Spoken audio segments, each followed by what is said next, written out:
Hi, Petey Silvera here with New Pathway to Healing. I have a treat for all of you. Today, I have Leslie Glogow with us, and she has a story that is fascinating. Trust me.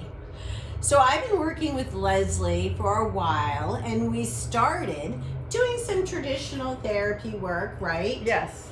And she's going to tell you her journey, her spiritual journey. For all of you interested in joining the membership, Leslie is the poster child for why we should all be in this membership. So we started because you came in to talk about... Donna, I came to talk about why basically my life was a mess. I mean, I wake up every day depressed.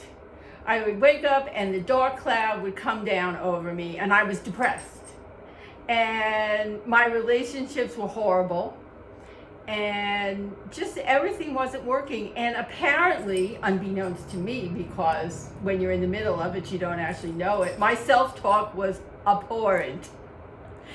So yes. When Leslie would talk and say anything, if I would ask her a question about herself, you know, it was the kind of statements that Peter used to cringe. She used to cringe so bad that I thought her teeth would break. But I taught her how to reframe. Well, yes, she used to say to me, well, you want to reframe that? And I would go, but I don't know how to do that. I mean, I can't do that. And Petey would say, well, try. And so I would say something and she'd go, well, that's better. Try again. Right. Until we got to a place where the words were not so nasty and negative, and so then we'd move on. And then the next time I would say something and her teeth would start breaking again and her shoulders would go up to her ears, and she would go, why don't we reframe that? And so we worked on reframing, and now we're at a point after a few years where, honestly, I just automatically say nice things to myself and about myself. And even when if I've done something foolish or silly, I'll go, gee, Les, maybe you could have done that better. Instead of what normally would have come out of my mouth, which is a barrage of 4-letter words telling me how, just not so great I was. So she is great at the reframe now. She is fantastic. I mean, she says the most loving things about her, and my heart feels so good. Well, and I don't have to think about it anymore. I used to have to stop before I said something and think about it, but I don't have to think about it anymore. It's completely natural. So the other reason she came in is because she was angry. So angry. And I asked her to go home and journal, just with no agenda about what she was angry. Usually people come in, with a page or two. This was my left hand as well. I came in with 13 pages written in my left hand. And Petey looked at it and she was like, what? And it was so interesting because I had never realized that when you write with your non-dominant hand, your inner child is talking. And my inner child had a lot to say. Yes. She was really unhappy. She was. She was a really unhappy child. And we started trying to work things out, and we went through a year of therapy and nothing was getting better. I was still angry. And so finally Petey said to me, do you want to do a past life regression? And I nearly lost my mind because more than several, but back when I was living and working in Virginia, I had talked to a client who had lived on a battlefield, and we were talking about how, they heard the noises of the battlefield and the soldiers talking, and one day he woke up, thought his wife was cooking breakfast, smelled bacon and eggs and coffee, went downstairs, no one was home, and the kitchen was empty.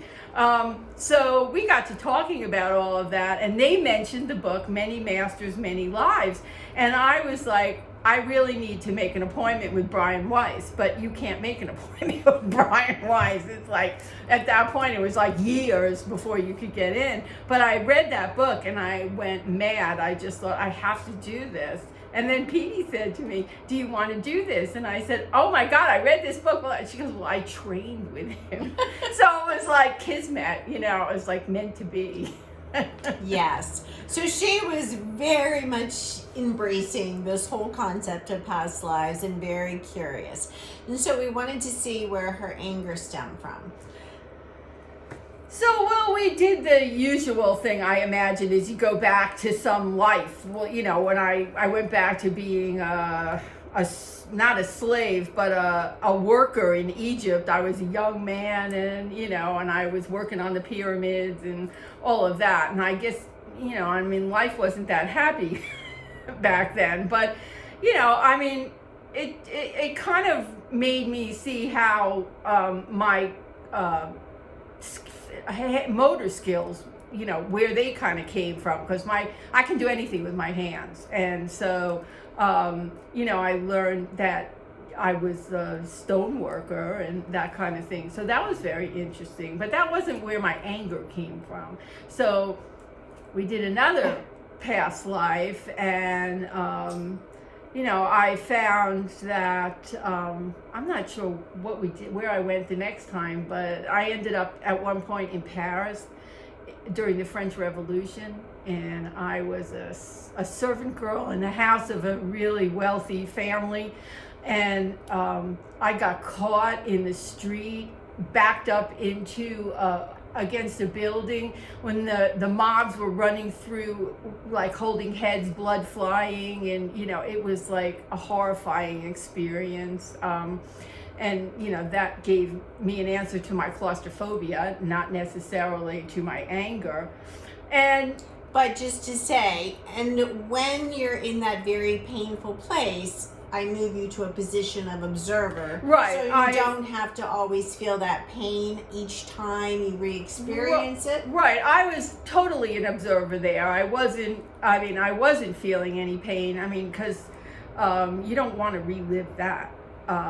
But it was very interesting because I saw the horror on my face and all of that, which made me understand a little bit more about why enclosed spaces are not my favorite places. Right. And at the end of each lifetime, then I do the healing with her so we can understand all of the soul lessons that come from each lifetime.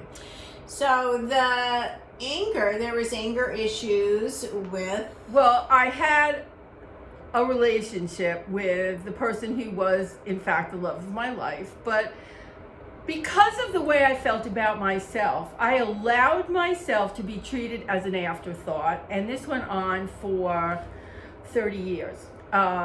This man did things that, today I would have told him to take a hike. But back then I allowed it to go on. He married people and didn't tell me, and it was like all kinds of really horrible things.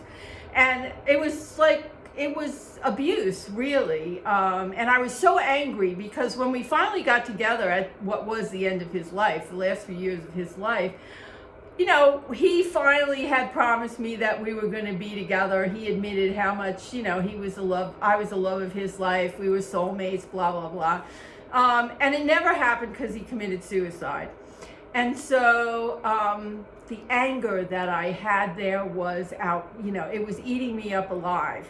So since we didn't get there through just looking for anger, what we did was we went to my happiest relationship life. And that was very eye-opening on many levels for me. Because if I can think about my whole life, I would say things that were so outrageous for somebody of my generation and the way I grew up, a middle-class girl from Long Island. to know about these things, because we didn't have the internet, we didn't have cable TV. This was just, these things popped out of my mouth. Things like, if I was going to have a child, I'd have to have a full-time nanny 24/7, and I would see the child an hour a day because quality time is better. I think being married, 3 days a week on and 4 days a week off is the best way to have a marriage. Things like, why would a child of 10 or 11 know these things? Well, I had this insane love of a lot of jewelry and very fine clothes and beautiful art and furnishings and rugs and carpets and things. And though I lived in a nice house, and this was not part of my reality. So we go back to this life, and here I am in 1700s England, living in a stately home, married to the love of my life, who happened to be the same man. And we had children and servants, and again, there was that hour a day where I saw the kids. The rest of the time they were with Nanny. And he and I had this fabulous life together, and the anger came when I told him I asked him not to go, and he got on his horse and he left, and he fell and he died. He hit his head and he died. And I had this insane anger at him that lasted 200 years. And when we finally got to that life and figured out that that's where this anger came from, it was amazing, because again, Petey asked me to journal, and it was so different. It was such a peacefulness that came out in that journal entry, that it was really interesting to see how you can really heal yourself when you go back to the place that it started, that the problem started. And so I was able to get rid of my anger, and instead of anger was sorrow, and sorrow is a healthy emotion. I was sorry for the fact that we didn't get the life that we had planned because of his committing suicide, and so that was a very healing experience for me. And you can see the repetition of the soul lesson. She needed to learn peace, right? And so that anger from 200 years ago had presented, because she hadn't died at a peaceful place in that lifetime. It presented again, and when he committed suicide again. So she had the same soul lessons to have to come to and learn, and that's what we find, this repetition. And also the piece, Leslie, when I take you to the space between lifetimes after, and you saw him, yes, in that space, and multiple times. And you were able to have conversations, of course, all telepathy, because there's no speaking as a soul on that level. And how was that for you? Well, that was really amazing, because every time I would go up there to the place between lives, he would come, and I hadn't, also, just to go back a little bit, I hadn't released him. So he would be with me on this earth. I mean, I would have him in bed with me at night, and I would talk to him all the time, and I didn't allow him to go. And I finally, after that particular lifetime, I allowed him to go. I can still call him back and he'll come, but I allowed him to move on in a way he hadn't been able to do. I anchored him here. And so every time I would go up there, I would talk to him, and he would tell me how much he loved me, and I was in touch with his children, and he was really happy that I was in touch with the kids, and I helped one of his sons financially, and he was very grateful about that. And so there's been a lot of healing and loving conversations between us since he's passed, and it's been really very releasing for me. Right. And so, Leslie's love of going back to past lifetimes, because she loves I to go love back to regressions. this space, has shown her many things. She is such a creative being in this lifetime, and being able to see so many lifetimes where she has been, a painter in Paris, and so many things, but lots of learning things that come out continually. If you want to tell the story about when you visited Germany when you were young. When I was 16, I went to Germany.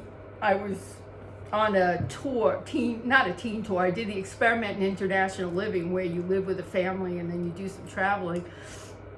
And I got to East Berlin, and we were walking, through the city. And the city this was 1969, and the city was still a bombed out mess. You'd see the front of a building, and you'd walk around the corner, and there's nothing there. There were bullet holes still in the buildings, and it was really a very sad, sad place. And we walked into this square that Hitler had made his candlelight speeches in. And I never had felt this before. I got cold, and I started hearing like shouting and screaming and Heil Hitler and all kinds of, it was the most horrible thing I think I've ever experienced, but it was my first experience with deja vu, and not my last, but it was my first. And I didn't really understand what was happening. And I just couldn't wait to get out of that square. I needed to get away from there, because I was like, I asked other people if they heard it, because the evil was it was permeated by evil. I felt the evil all around me, and I heard that noise, and nobody else heard or felt what I was hearing. It was just this insane moment in time where, obviously I'd been there before, but I didn't understand that at that moment, because I was 16 years old. So going from age 16 to early 60s and doing another past life regression, and what did you find? Well, in this regression, I always go under very quickly and deeply, but before I even hit that purple and gold path, there was a leg that had popped through the time continuum, a woman's leg with a shoe on it, and I was like, whoa. In my trance state, I'm like, what the hell is this? And this was me popping through, dragging me in. The person I was in that lifetime wanted me there really badly. And I was in Berlin. I started in Spain, in Madrid, in the early 40s, late 30s, early 40s. I was a young girl, about 17, and well-to-do family in Madrid. And my parents were friendly with this also well-to-do, influential person, and they married me off to him, and we were living in Madrid, and my parents were killed in a raid in PD Czech. There was bombing at that point by the Allies, and we ended up going to Berlin to live. And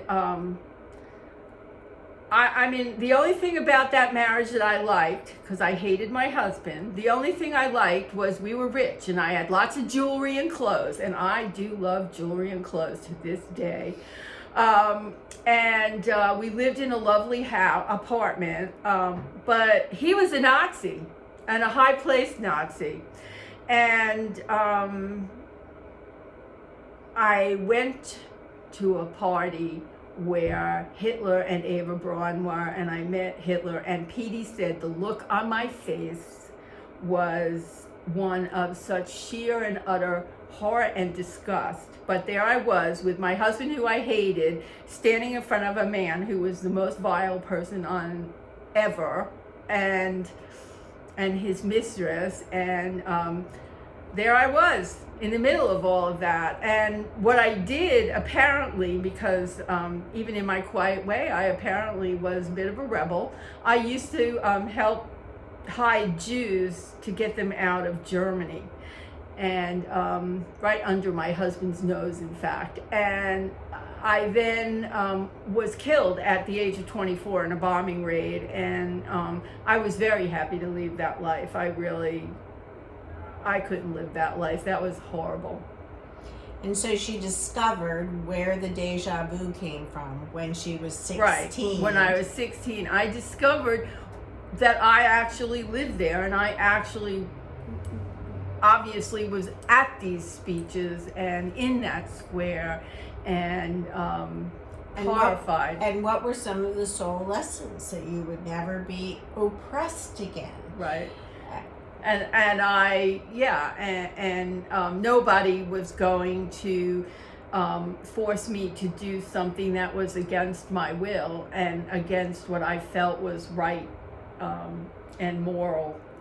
Right. And then she would have a voice, Right. right? She would Because I had no voice. I was married to an older man who absolutely allowed me to do nothing. I couldn't work. I couldn't have friends. All I could do was shop, go out to lunch, come home, and and that was just not ever going to happen to me again. And How independent have you been in this lifetime? yeah, no one from the time I was a little child could ever tell me what to do. I mean, the only one has to ask my mother. And I had a friend who was an office manager when I was in my 20s, and her fondest wish for me, she told me one day, was that I had a kid just like me, and that was not a compliment. So, yes, I have always been very independent, and nobody can ever tell me what to do. So it was very interesting to see where all of that came from, and to understand why I had that moment of deja vu that was so horrifying to me. Right. So why do you think, Leslie, and trust me, we could continue to go on, because this young lady has had so many fascinating lifetimes, fascinating. But what do you see as the importance of understanding what your soul lessons are in this lifetime?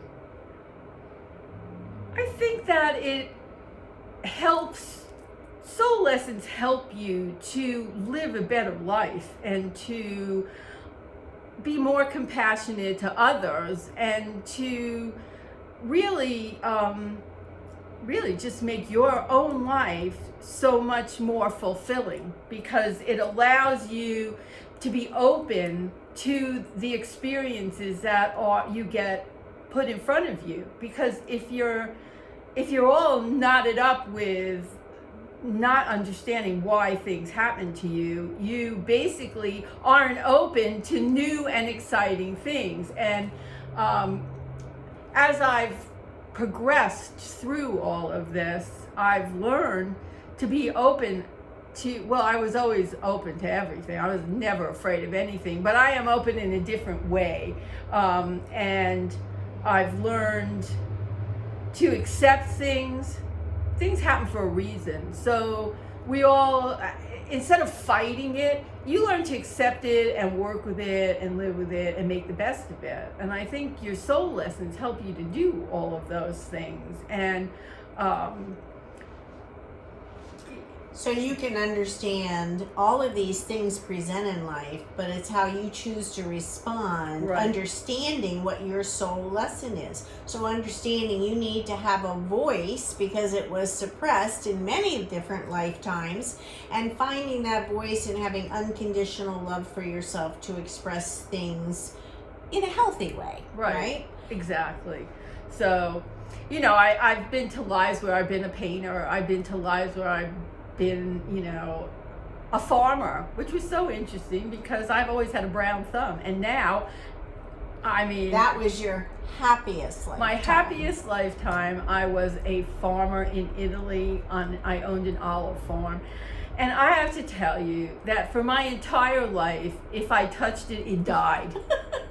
Trust me. I used to put a plant outside and it would wither up and die. I now have a jungle. So Right. When we went back, she reawakened all of those cell memories standing in amongst the olive trees. I mean, the look on her face, I mean, Leslie's very expressive. So it's like sheer bliss, sheer bliss. And guess what?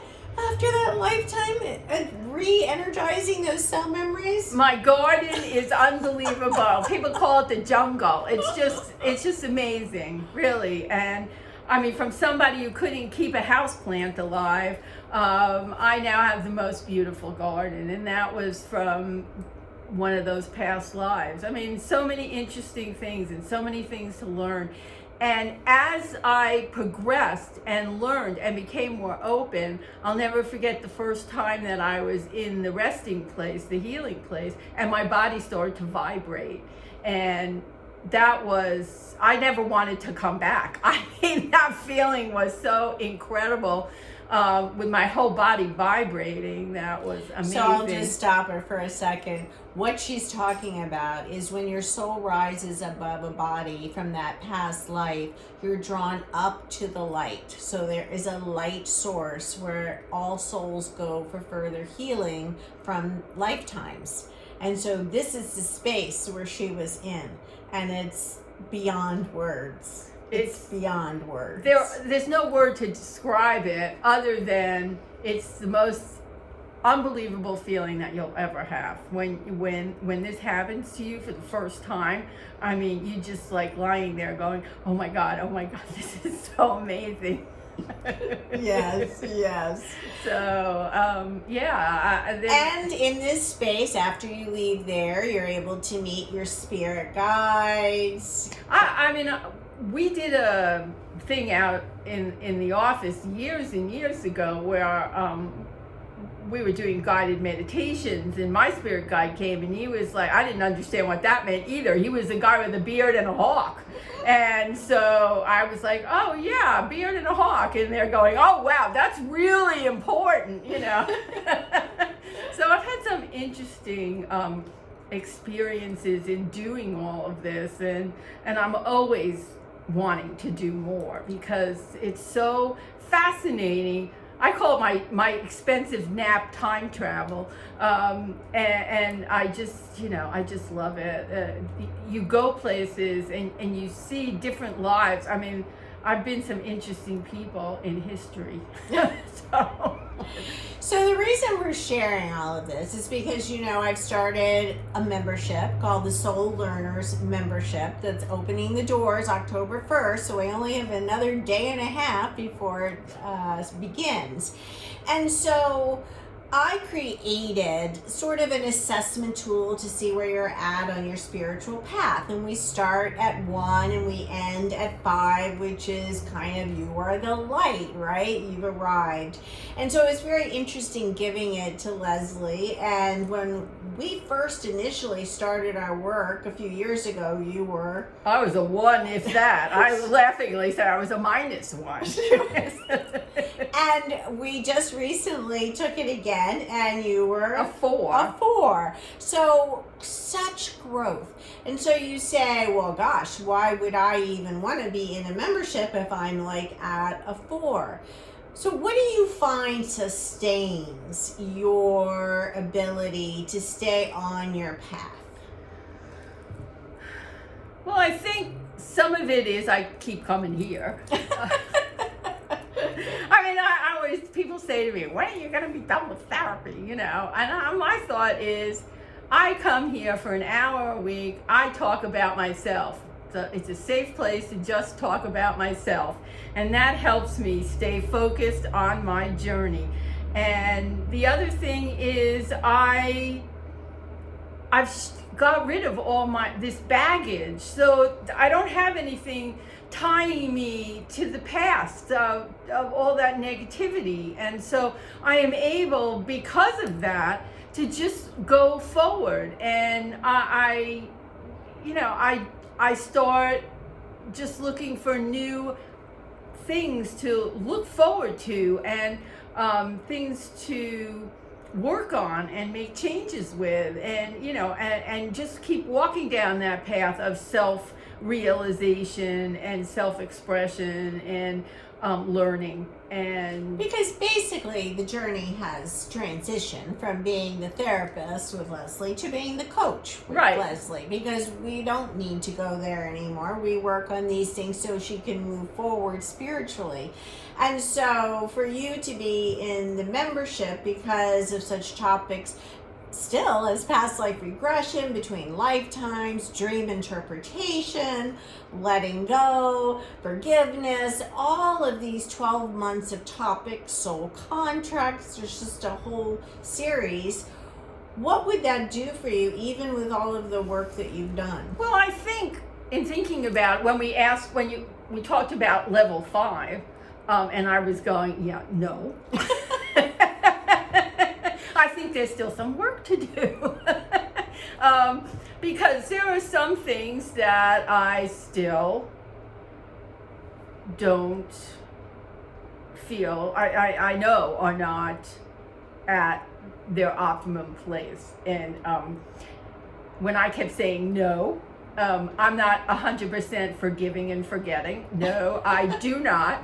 And Petey and I have worked on that for a lot of times, and I've written a lot of journaling. I've done a lot of journaling on forgiveness, but forgiveness is not my strong suit. Which obviously means it's one of your soul lessons. Right. And it's, I think that and trust, I'm still not the most trusting person, which is another reason why I keep coming here, because this is the place where I can just talk. Petey's always going, don't you have friends that you could talk to this about? I went, nope. Because I don't let people in. That's my deal. I don't let people in. And so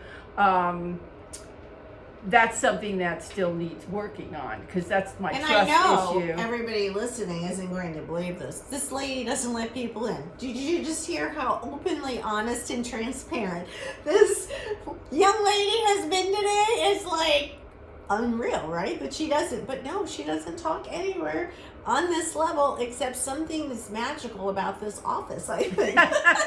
It's a magical place. It's a trust thing. I mean, because trust is really, if I look at what really needs still to be worked on, because that still affects my ability to have relationships, trust is a big deal for me. And so this place, I mean, it's been so many years, I trust Petey, and so it's easy for me to open up. At this point, wasn't always, but it's now easy for me to open up and talk about all this stuff with her.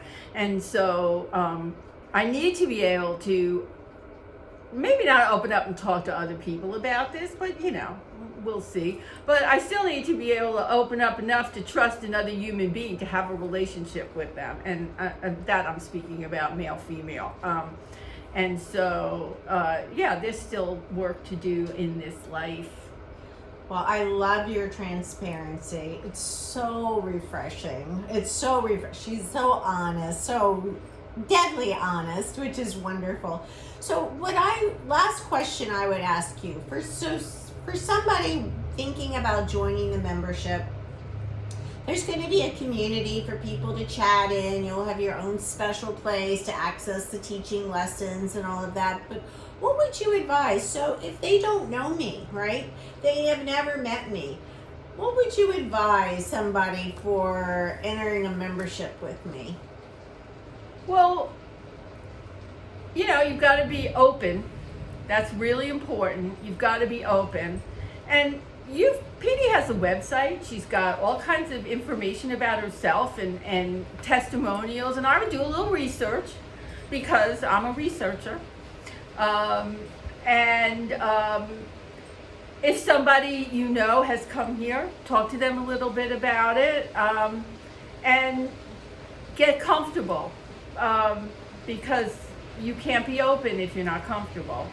And I think that once or even just pay for a month and come and sit in and see what it's like, and if you'll get comfortable, because Petey is also open and inviting and warm and very good at what she does. I haven't paid her for any of this, honestly.